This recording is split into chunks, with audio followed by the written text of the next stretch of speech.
Pada musim panas tahun lalu, dunia sepak bola dihebohkan dengan berita akuisisi klub asal Inggris, Newcastle United. Ini menjadi sejarah besar dalam sepak bola, karena sang pemilik anyar klub berjuluk The Magpies memiliki kekayaan yang disebut tak akan habis dalam lebih dari 7 turunan.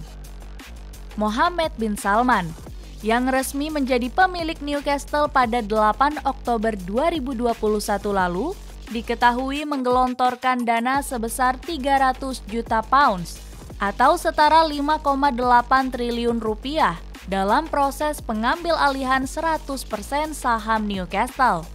Pada 2020 lalu, Mohammed bin Salman memiliki harta terbanyak di dunia yang menyentuh angka 6.211 triliun rupiah.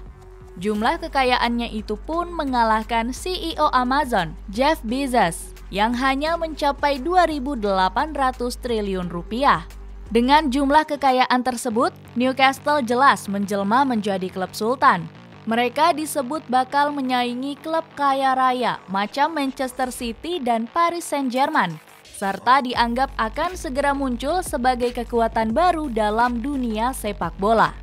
Akan tetapi, semua anggapan itu tak sepenuhnya benar. Newcastle justru tak buru-buru mengeluarkan banyak dana untuk datangkan pemain bintang. Bahkan soal pelatih pun, mereka punya alasan tersendiri untuk tidak langsung menunjuk sosok berkelas. Pada bursa transfer musim panas tahun ini saja, Newcastle hanya menghabiskan sebanyak 122 juta pound sterling atau setara lebih dari 2 triliun rupiah. Mereka masih kalah jauh bila dibandingkan dengan tim-tim yang terbilang aktif seperti Nottingham Forest 139 juta pounds, West Ham United 147 juta pounds, Manchester United 203 juta pounds, sampai Chelsea 204 juta pounds. Menjadi klub sultan dengan gelontoran dana besar. Mengapa Newcastle United tak jor-joran membeli pemain bintang? Realistis dengan kondisi saat ini. Dalam menjalankan misi untuk menciptakan sebuah tim tak tertandingi, Newcastle benar-benar melakukannya dengan sangat hati-hati. Mereka tak ingin pergerakan yang dilakukan berujung rugi. Maka pertama, soal pelatih yang didatangkan.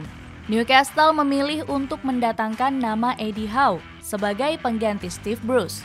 Padahal kabar di luaran sana menyebut bila Newcastle telah mengincar pelatih ternama macam Antonio Conte hingga Unai Emery. Bukan apa-apa, langkah tersebut dilakukan karena klub melihat kondisi terkini. Saat Eddie Howe didatangkan, Newcastle tengah terpuruk di zona degradasi.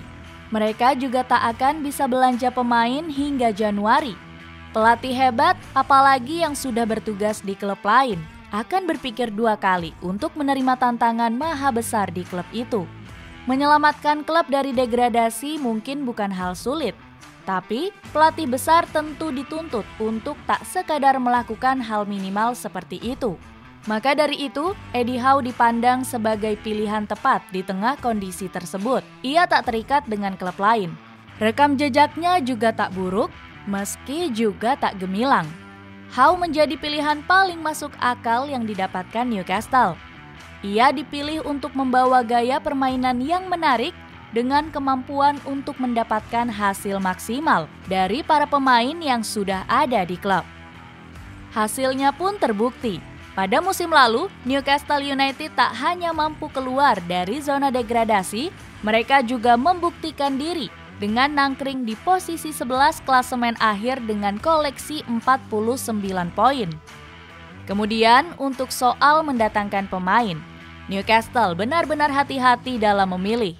Pada bursa transfer Januari 2022 kemarin, Newcastle lagi-lagi sadar akan kondisi.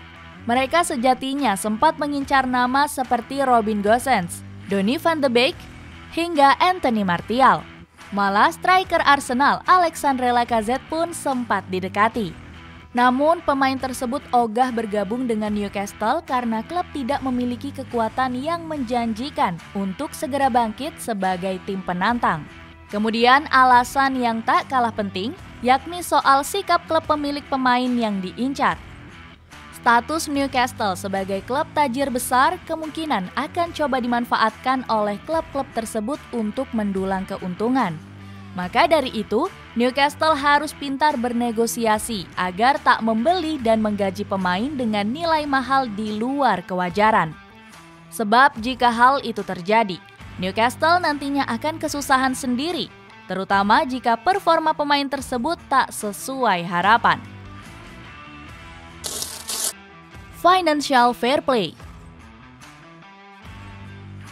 Selain karena realistis dengan kondisi terkini, pergerakan Newcastle untuk datangkan banyak bintang terbatas karena aturan FFP atau Financial Fair Play. Ya, FFP jadi salah satu alasan kuat mengapa klub Sultan tersebut tak buru-buru datangkan pemain yang sebelumnya telah digembar-gemborkan media. FFP yang mulai diberlakukan di IPL pada tahun 2013 memiliki aturan yang tidak memungkinkan klub seperti Newcastle bergerak bebas.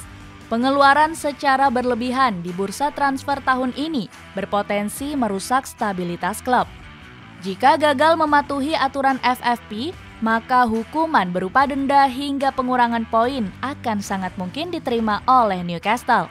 Dalam hal ini, Newcastle juga tidak serta-merta bisa mendatangkan pemain bintang dengan label gratis. Pasalnya, meski tak mengeluarkan uang sepeser pun untuk datangkan pemain tersebut, beban gaji yang terlalu besar sangat mungkin membuat mereka terkena hukuman. Terlebih pemasukan klub dari pihak sponsor khususnya dinilai masih terlalu minim. Lagi-lagi, ketika ingin mendatangkan sponsor agar mendapat suntikan dana besar, UEFA sudah memberlakukan sebuah aturan yang membatasi masuknya sokongan dari pihak luar. Klub masih terikat dengan sponsor lama dan harus mematuhi segala aturan untuk bisa mengganti atau bahkan menambah sponsor baru. Langkah cerdas Newcastle United. Dengan memahami segala kondisi, Newcastle dinilai cerdas dalam mendatangkan pemain pada bursa transfer kali ini. Mereka lebih memilih untuk mendatangkan pemain yang sesuai kebutuhan, bukan pemain yang cuma asal bernilai mahal namun tidak memiliki jaminan untuk tampil gemilang di atas lapangan. Pada musim panas tahun ini, klub mendatangkan pemain-pemain seperti Nick Pope dari Burnley, Matt Targett dari Aston Villa, sampai yang harganya terbilang lumayan, seperti Sven Botman dari Lille dan Alexander Isak dari Real Sociedad. Pembelian itu sudah melalui pertimbangan yang ketat, di mana klub cuma mau mengeluarkan dana yang cukup tinggi untuk pemain yang masih berusia muda dan bisa dimasukkan ke dalam proyek jangka panjang klub. Menurut seorang analis Premier League bernama Paul Robinson, Newcastle mungkin sudah belajar dari kasus Manchester City beberapa tahun lalu saat baru mulai naik ke level top. Artinya Newcastle tidak mau buru-buru membeli pemain top dengan harga mahal. Mereka ingin terlebih dahulu menyiapkan pondasi tim. Bursa transfer mereka masuk akal. Eddie Howe benar-benar memperhitungkan pergerakannya. Januari lalu dia tahu bahwa dia butuh pemain baru untuk bertahan di Premier League. Di awal takeover, Man City membeli pemain-pemain top, tapi itu tidak benar-benar berhasil. Newcastle mencoba pendekatan yang lebih masuk akal.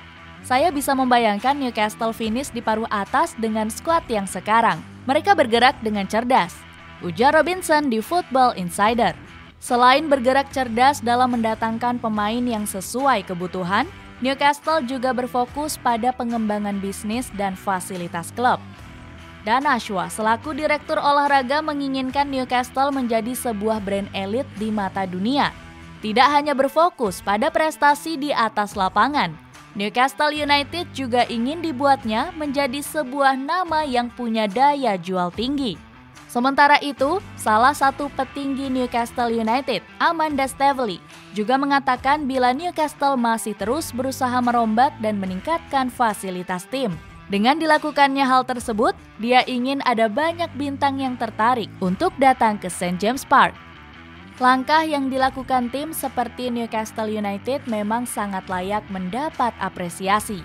Apalagi di era sekarang, sepak bola tak hanya menyoal tentang prestasi di lapangan, Meski memang hal tersebut sangatlah penting untuk menarik minat penggemar sepak bola yang tersebar di seluruh dunia.